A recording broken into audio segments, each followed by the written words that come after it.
حميم والكتاب المبين إنا أنزلناه في ليلة مباركة إنا كنا منذرين فيها يفرق كل أمر حكيم أمرا من عندنا إنا كنا مرسلين رحمة من ربك إنه هو السميع العليم رب السماوات والأرض وما بينهما إن كنتم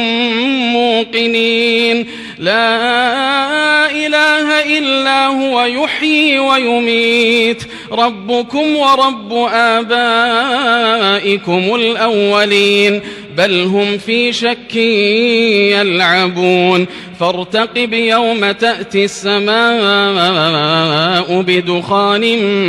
مبين يغشى الناس هذا عذاب أليم ربنا اكشف عنا العذاب إنا مؤمنون أنى لهم الذكرى وقد جاءهم رسول مبين ثم تولوا عنه وقالوا معلم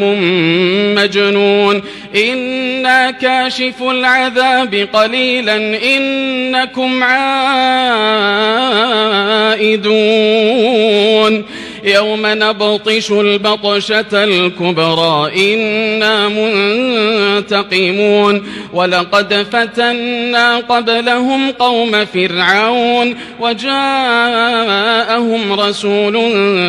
كريم أن أدوا إلي عباد الله إني لكم رسول أمين وأن لا تعلوا على الله إني آتيكم بسلطان مبين وإني عذت بربي وربكم أن ترجمون وإن لم تؤمنوا لي فاعتزلون فدعا ربه أن هؤلاء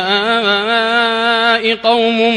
مجرمون فأسر بعبادي ليلا إنكم متبعون واترك البحر رهوا إنهم جند مغرقون كم تركوا من جنات وعيون وزروع ومقام كريم ونعمة كانوا فيها فاكهين كذلك وأورثناها قوما آخرين فما بكت عليهم السماء والأرض وما كانوا منظرين ولقد نجينا بني إسرائيل من العذاب المهين من فرعون إنه كان عاليا من المسرفين ولقد اخترناهم على علم على العالمين وآتيناهم من الآيات ما فيه بلاء مبين إن هؤلاء ليقولون إن هي إلا موتتنا الأولى وما نحن بمنشرين فأتوا بآبائنا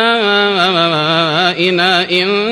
كنتم صادقين أهم خير أم قوم تبع والذين من قبلهم أهلكناهم